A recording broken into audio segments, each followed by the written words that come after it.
Lorsqu'on jette des graines, elles sont invisibles. Seul l'agriculteur sait qu'il a jeté des graines par-ci, par-là.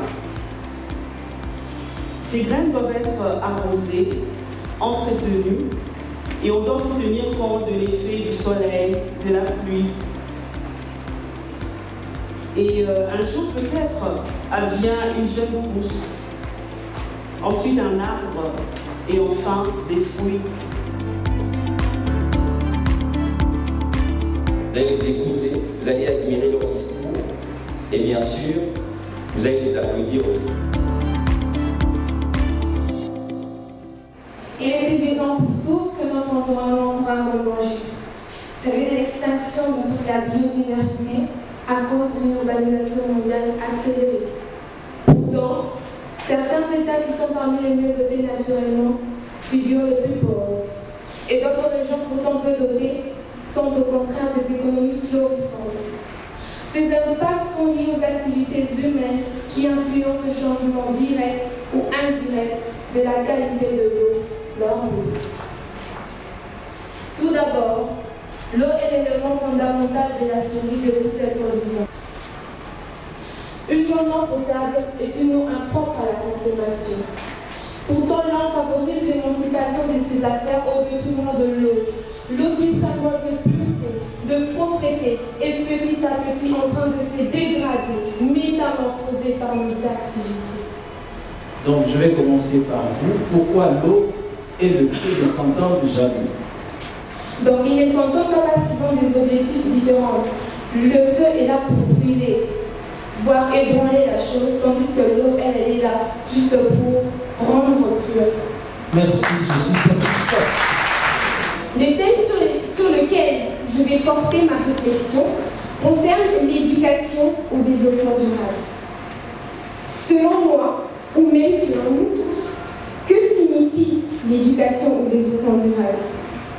Qu'est-ce que nous attendons d'une bonne éducation au développement durable? Quelles attitudes devons-nous adopter face au cadre qu'est l'éducation au développement durable? Vous savez quoi? Ces dernières années, nous avons affronté plusieurs tourments qui sont, selon le préambule de la déclaration de Berlin sur l'éducation au développement durable, peuvent constituer des dangers pour notre planète.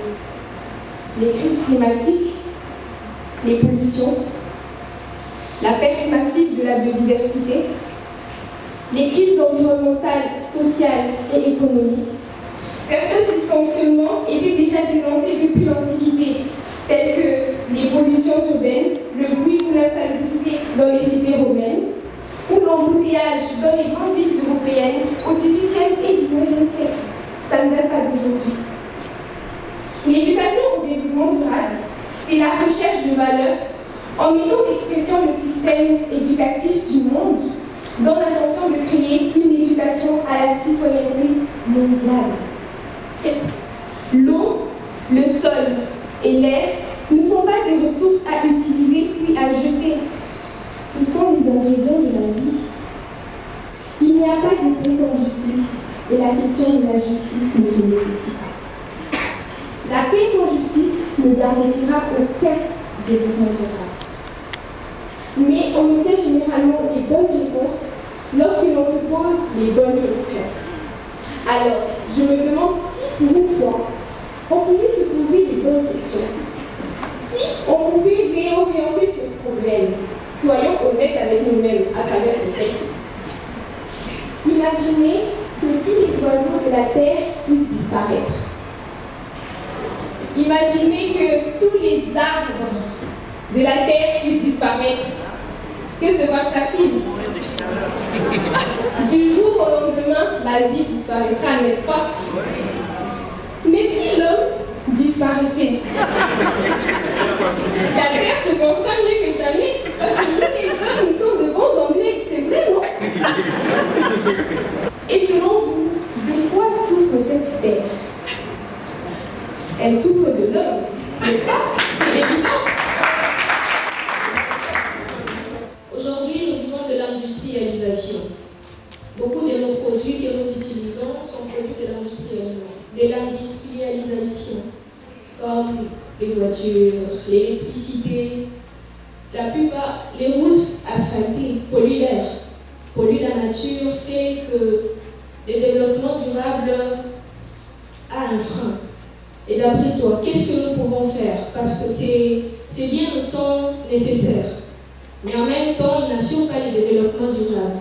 Que faire? Comment pouvons-nous agir de maintenant? Il ne suffit pas que d'être insatiable. Parce que la satiabilité, on le voit souvent sur un mauvais côté. Il faut être insatiable, mais d'un autre côté. Si aujourd'hui vous vous dites, je veux construire la plus belle voiture du monde, imaginez. Mais vous voulez utiliser des ressources qui ne sont pas vraiment adaptées pour le bien-être de l'environnement.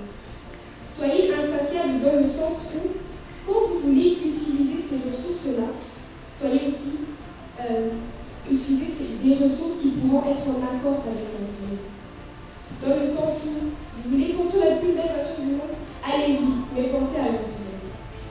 Parce que cela reste un héritage.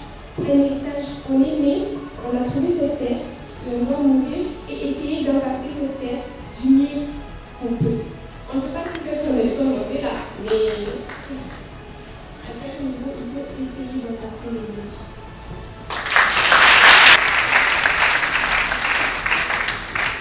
Je pensais que vous alliez applaudir jusqu'à ce que j'arrive là.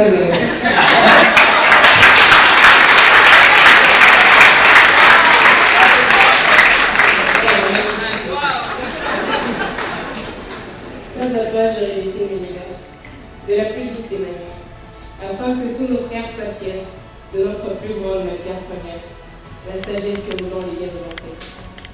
Mon rêve à moi, c'est de devenir une légende, d'être reconnu pour ma poésie, façonné pour être une battante, ou pour ce petit soupçon de folie. Quoi qu'il en soit, je ferai tout pour être l'un des piliers de ma patrie. Et honorer ceux qui pourraient en sacrifier toute leur vie. Nous sommes tous les auteurs de cette histoire magnifique et les gardiens de cette richesse angélique. Chaque jour qui passe, un sourire s'efface ou se trace. Une vie se place et une autre la remplace. Une histoire s'écrit et moi je la décris. On chante une chanson, on perd la raison. Continuez d'y croire pour enfin savoir ce qu'est la vie et pourquoi on la vit. Le changement commence par un jour. La première question est celle de savoir qu'est-ce que vous, personnellement, vous faites au quotidien pour changer le monde autour de vous. Personnellement, j'ai toujours été douée pour la parole. Donc je sais que ce n'est pas quelque chose, je vois déjà les gens rire.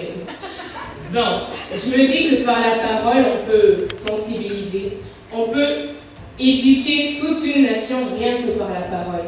J'ai toujours aimé parler aux gens, parler au public comme je le fais maintenant, leur parler des choses essentielles, comme je viens de le faire avec ce sujet. Leur parler, leur expliquer ce que nos actions engendrent. Leur dire que quand tu fais ça, bah y a ça. Quand tu gifles, on te remet, c'est comme ça. Ça a toujours été comme ça avec moi. C'est vrai que ça peut être assez inutile. On ne va pas me donner des palmarès juste pour la parole. Mais quand même, pour moi, c'est quelque chose d'essentiel. Bien. La deuxième question, je veux savoir c'est quoi votre plus grand rêve? Mon plus grand rêve, j'aimerais être poète.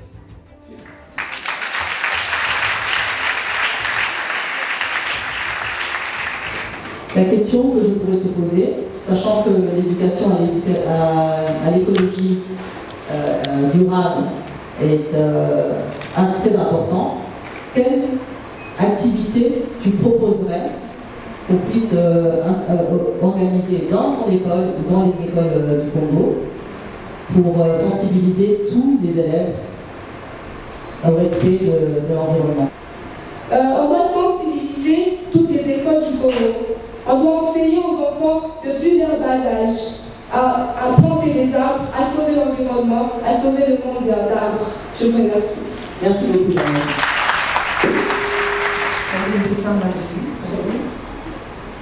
Merci pour ta présentation brillante. Alors dis-moi, qu'est-ce que tu penses des pays qui octroient un congé de paternité aux parents? Quel est ton point de vue? c'est aussi important de laisser quand même un petit moment de repos aux hommes, car ils sont souvent préoccupés. Et je peux dire que c'est la tête de la maison. Et il est souvent préoccupé.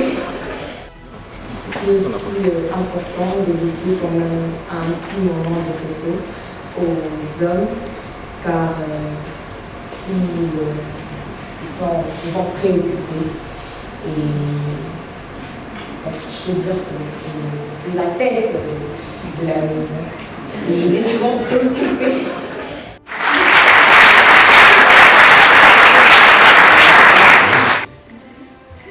Moi, j'aimerais savoir quelque chose dans votre discours parce que vous aviez ramassé plusieurs éléments qui constituent en effet que nous puissions sécuriser notre environnement. C'est des éléments qui sont proscrits et inévitables. Est-ce que pour lutter contre la pollution de notre environnement, nous sommes censés agir concomitamment? Est-ce que nous devons faire un bloc pour protéger cet environnement sur base des solutions ou des éléments que vous avez évoqués dans votre discours?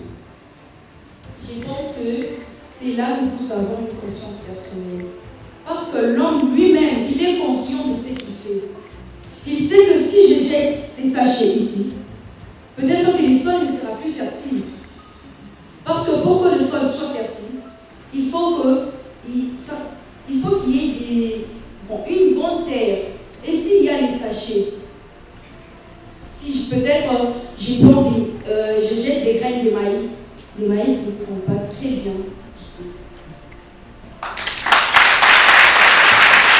Un projet, c'est simplement se fixer un objectif et stimuler les résultats pour la tâche.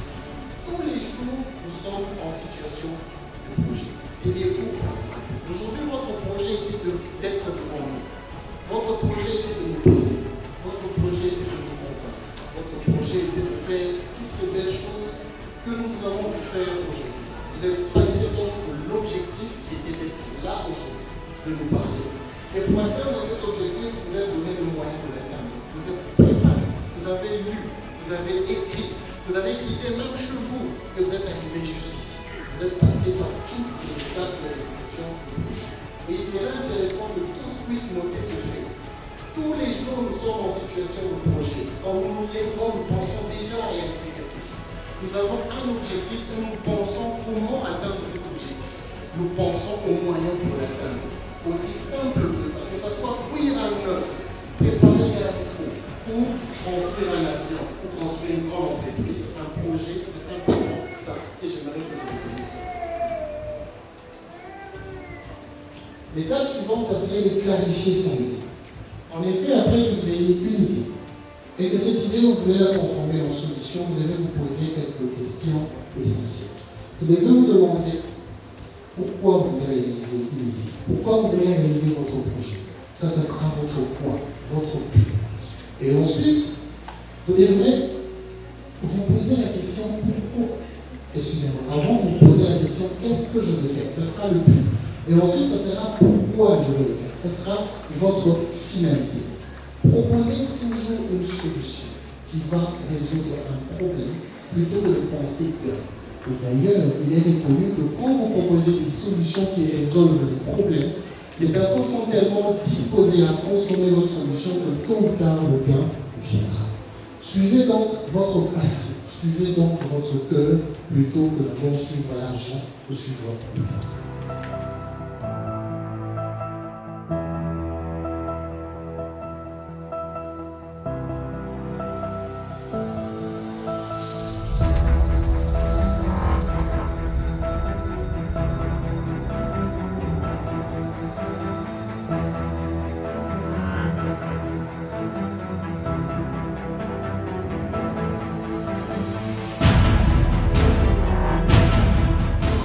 Voici l'heure de la vérité.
j'encourage ces jeunes filles à persévérer dans cet art, dans l'apprentissage de cet art. Vous avez pu voir que si vous avez été là l'année passée, que le niveau s'est amélioré nettement.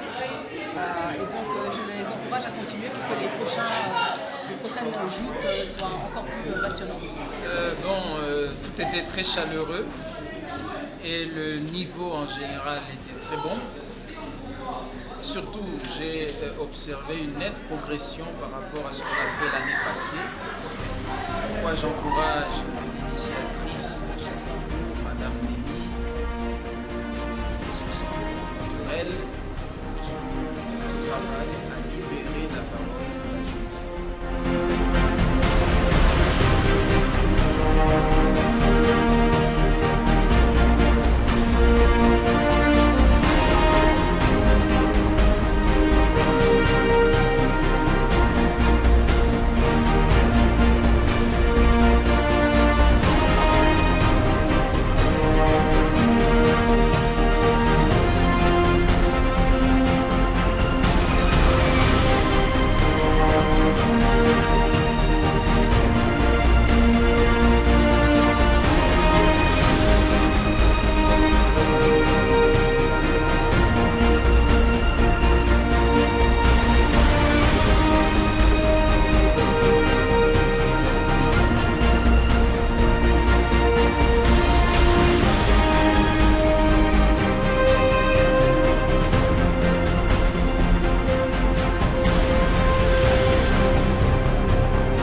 jeunes filles qui ont peur de se lancer à venir et à participer.